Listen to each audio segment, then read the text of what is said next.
Alain, propos d'un Normand. Mitrailleuse et miracle.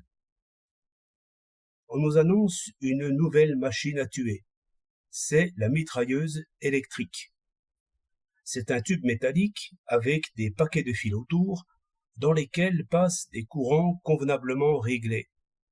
Naturellement, cet appareil doit être accompagné partout d'une forte dynamo, mue à son tour par quelques machines à vapeur ou par quelques moteurs à explosion.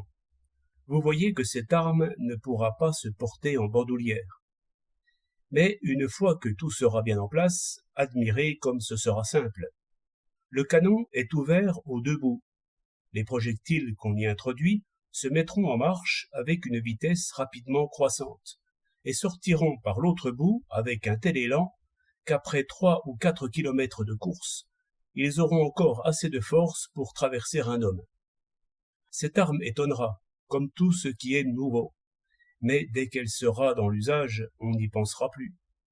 Cette pompe qui lancera un jet de métal à 4 kilomètres n'étonnera pas plus que la pompe avec laquelle le jardinier arrose ses fleurs. Les premiers tramways électriques étaient comme un défi au bon sens, mais le bon sens se transforme, et très vite. Aujourd'hui, quand le Wattman tourne sa manette, nous ne sommes pas surpris de voir le tramway se mettre en marche, en ronflant comme une toupie.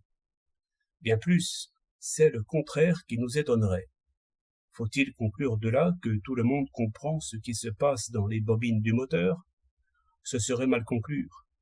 Il est sûr que la plupart des gens ne s'en font aucune idée, et ne se posent même aucune question. Faute de comprendre, ils s'habituent, et les voilà tranquilles. Un miracle, ce n'est pas un événement incompréhensible, c'est un événement auquel on n'est pas habitué. Les premiers ambassadeurs que la France envoya au roi de Siam lui racontèrent de leur pays 1000 détails qu'il écouta avec intérêt. Mais ils vinrent à lui dire que chez eux, quand il faisait froid, l'eau devenait solide et pouvait porter un éléphant. Le roi se mit à rire et prit leur récit comme un conte de nourrice. Il n'avait jamais vu de la glace, d'où il concluait que la congélation de l'eau est impossible. Raisonnement de sauvage que nous faisons tous les jours. Si l'eau de Lourdes guérissait les malades aussi régulièrement que les fils téléphoniques transportent de Paris à Rouen le son de la voix humaine, tout le monde croirait à la vertu de l'eau de Lourdes.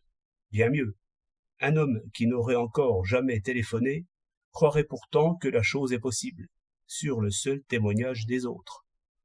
Donc, lorsqu'un homme croit que l'eau de Lourdes guérit, ne dites pas que c'est un sot, dites qu'il est mal renseigné. 4 juillet 1908